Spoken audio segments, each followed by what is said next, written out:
रक्षा मंत्री राजनाथ सिंह ने सिंध को लेकर बड़ा बयान दिया है। दिल्ली में आयोजित सिंधी समाज के कार्यक्रम को संबोधित करते हुए राजनाथ सिंह ने कहा कि आज सिंध की जमीन भारत का हिस्सा भले न हो, लेकिन सभ्यता के हिसाब से सिंध हमेशा भारत का हिस्सा रहेगा। जहां तक जमीन की बात है, बॉर्डर बदलते रहते हैं, कौन जानता है कल सिंध फिर से भारत में वापस आ जाए। सिंधी हिंदू और विशेषकर उनकी पीढ़ी के लोग अभी भी भारत से सिंध को अलग करने की बात को स्वीकार नहीं कर पाए हैं।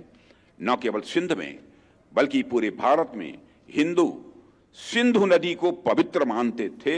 सिंध के कई मुसलमान भी मानते थे कि सिंध का जल मक्का के आबे जमजम से कम पवित्र नहीं है।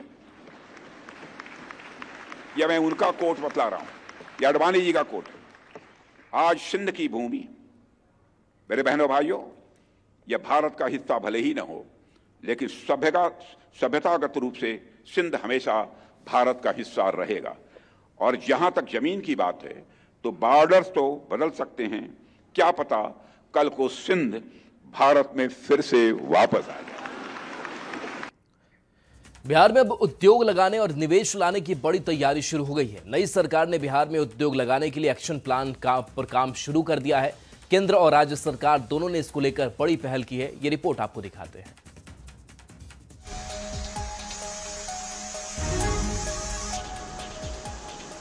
बिहार में उद्योग का जाल कैसे बिछे, हमारे कैबिनेट का प्रमुख जो है भाग होगा। बिहार में नई सरकार से बड़ी उम्मीदें हैं। एनडीए की सरकार ने बिहार में 1 करोड़ नौकरी और रोजगार का वादा किया है। ऐसे में बिहार में उद्योग और निवेश लाने के लिए बड़ी तैयारी शुरू हो गई है। बिहार में औद्योगिक माहौल बेहतर बनाने और निवेश की संभावनाओं की तलाश के लिए राज्य और केंद्र सरकार ने एक साथ पहल शुरू कर दी है। 25 नवंबर को दिल्ली में केंद्रीय मंत्री पीयूष गोयल ने बड़ी बैठक बुलाई है, जिसमें बिहार के उद्योग मंत्री दिलीप जायसवाल भी शामिल होंगे। इस बैठक में औद्योगिक क्षेत्र के विकास के रोड मैप पर मंथन होगा। 25 तारीख को पहला कैबिनेट की बैठक बिहार का होने जा रहा है और हम लोग पहला कैबिनेट में बिहार में उद्योग का जाल कैसे बिछे, हमारे कैबिनेट का प्रमुख जो है भाग होगा।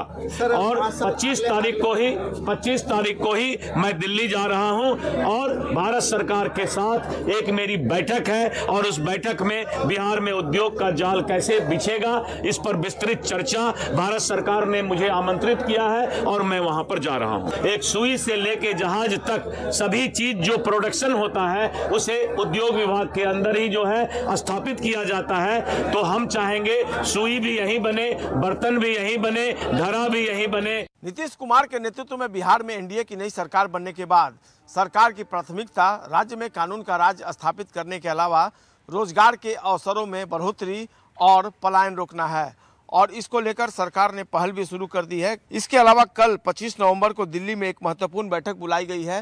पीयूष गोयल जो केंद्रीय मंत्री हैं, उनके नेतृत्व में यह बैठक होगी जिसमें बिहार के उद्योग मंत्री दिलीप जायसवाल भी शिरकत करेंगे और इसमें निश्चित तौर पर कई तरह की बात सामने आ रही है कि किस तरीके से बिहार में बेहतर औद्योगिक माहौल बनाया जाएगा। जेडीयू ने बिहार में उद्योगों के विकास को लेकर एक पोस्ट किया है, जिसमें लिखा गया है, निश्चिंत है बिहार, औद्योगिक क्षेत्र का होगा विस्तार। जेडीयू के पोस्ट में कहा गया है कि राज्य में औद्योगिक क्षेत्र का विस्तार नीतीश सरकार की प्रमुख प्राथमिकताओं में शामिल रहा है। नीतीश सरकार ने नए उद्योगों की स्थापना, निवेश में वृद्धि और इंफ्रास्ट्रक्चर के विकास से रोजगार के अनेक अवसर पैदा किए हैं। इससे पहले पीएम मोदी ने भी कहा था कि आने वाले 5 साल बिहार तेज गति से आगे बढ़ेगा, यहाँ नए उद्योग लगेंगे। पीएम ने देश दुनिया के निवेशकों से बिहार में निवेश की अपील की थी। बिहार के नौजवानों को बिहार में ही रोजगार मिले, इसके लिए लगातार काम किया जाएगा। बिहार में निवेश आएगा, ये निवेश और ज्यादा नौकरियां लाएगा। बिहार में डबल इंजन की सरकार में बिहार में औद्योगिक माहौल बेहतर बनाने की पहल शुरू हो गई है। नई सरकार में बिहार में बड़े उद्योग लगाने पर पूरा फोकस है, यानी बिहार में अब उद्योग की बहार आने वाली है। न्यूज़ 18 के लिए पटना से संजय कुमार की रिपोर्ट।